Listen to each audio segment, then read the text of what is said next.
En el nombre del Padre, del Hijo y del Espíritu Santo. Amén. Ave María Purísima, sin pecado concebida. Muy buenos días, queridos amigos en todo el mundo. Hoy continuamos con este interesante tema sobre la conquista de América y Fray Bartolomé de las Casas. Ustedes habrán escuchado muchas veces acusaciones contra España y contra el catolicismo por el tiempo de la colonia. La acusación más grande que se suele hacer es ustedes son los responsables del genocidio cometido contra los indígenas. Esto lo habrán escuchado en la escuela, lo habrán escuchado en la universidad y también lo suelen escuchar del vecino de casa. ¿Cómo se responde a esto? Brevemente lo explico. Hay una cuestión factible que se puede corroborar hoy en día. Vayan desde México hasta Argentina, y encontrarán en muchísimos pueblos, sea en México, en Brasil, en Bolivia, en Perú, en Paraguay, existen pueblos que el 85 o 90% de sus poblaciones son indígenas. Eso en toda Latinoamérica. En cambio, vayan a América del Norte, vayan a Estados Unidos, a Canadá, y prácticamente no encontrarán poblaciones indígenas. Existen pocas poblaciones indígenas en las reservas, pero pensemos que Estados Unidos es un país que tiene 300 millones de habitantes. Solamente 1,5 millones están registrados como indios.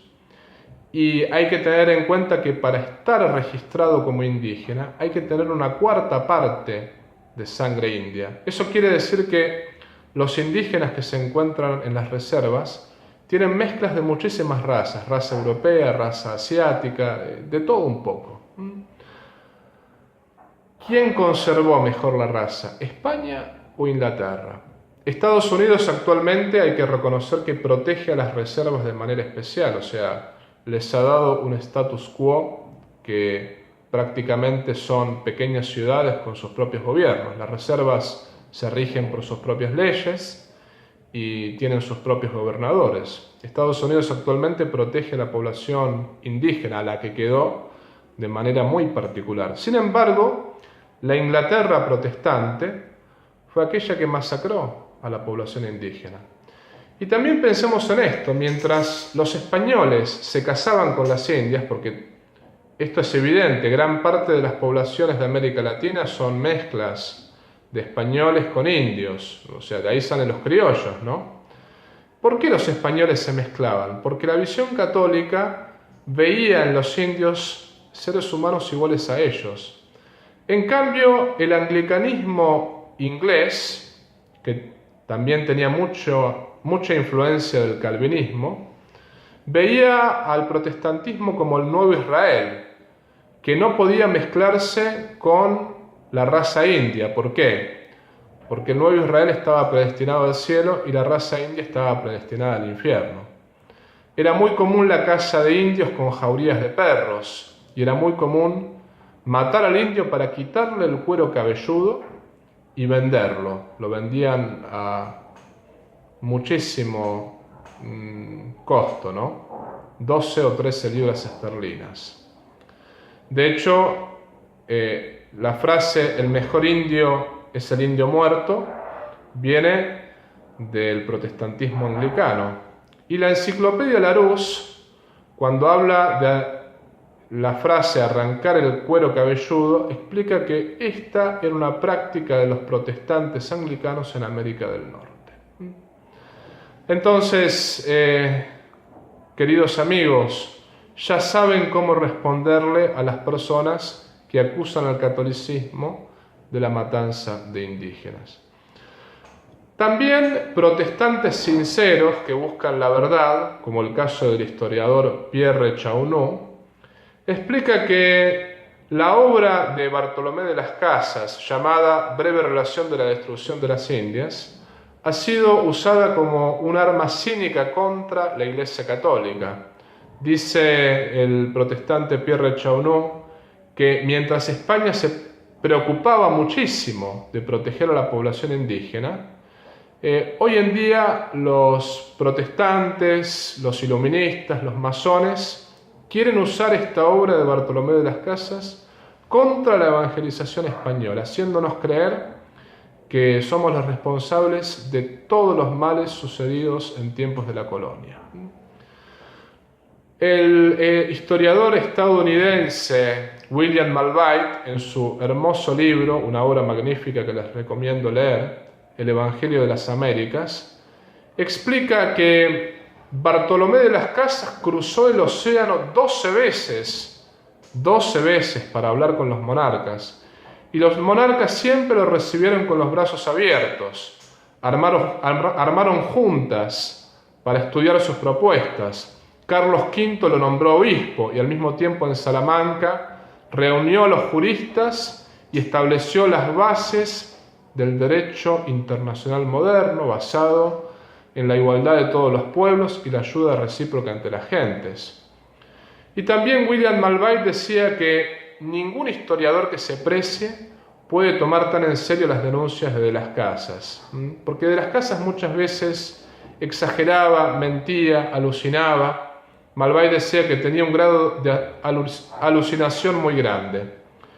Y otro historiador, Celestino Capasso, decía que De las Casas exageraba con el número de muertos. Decía que eran 20 millones los indígenas muertos por las armas de Toledo. Sin embargo, no explicaba nunca dónde ocurrían esos hechos, ni cómo, ni tampoco daba demasiados detalles.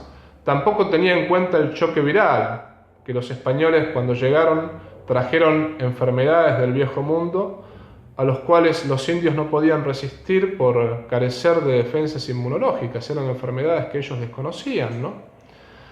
Por otra parte, también dice Pedro Borghese que De las Casas propuso cosas que fueron completamente irreales. Hablaba del diálogo con los indígenas. Hablaba del diálogo con los aztecas, los incas, y cuando se aplicaron sus propuestas, los misioneros que iban a dialogar terminaron muertos a flechazos, degollados, empalados, puestos en una olla de aceite hirviendo, desollados vivos, y sufrieron todo tipo de torturas. De las Casas criticaba muchísimo a Cortés, decía que era cruel con los indígenas. Sin embargo, hay que tener en cuenta que Cortés, cuando llegó para enfrentar a los aztecas, fue ayudado por un montón de tribus que eran oprimidas por este imperio terrible. Un montón de indios se le unieron a Cortés para pelear contra los aztecas. Y Cortés mismo fue el que dijo que de las pirámides de los aztecas, de sus altares, vio correr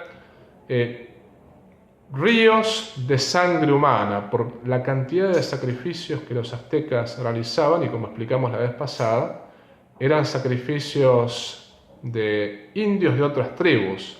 Llegaron a matar 80.000 personas de un solo saque. Estaban destruyendo a todas las otras tribus. Si no hubiese sido por la llegada de los españoles, todas las tribus indígenas hubiesen desaparecido, masacradas por los aztecas. Lo mismo Francisco Pizarro con el tema de los incas. Francisco Pizarro fue ayudado por otras tribus a derrotar a los incas, que también eran menos crueles que los aztecas, pero ofrecían muchísimos sacrificios humanos, decenas de miles también, ¿no? Es decir, por los frutos los conoceréis. España, desde México hasta Argentina, dejó poblaciones católicas, fuertemente católicas, poblaciones autóctonas con idiosincrasias auténticas, con culturas nuevas, y también desde México hasta Argentina la raza india no solamente que sobrevivió, sino que inclusive se mezcló con la raza española, dando lugar a nuevas culturas y a nuevos pueblos.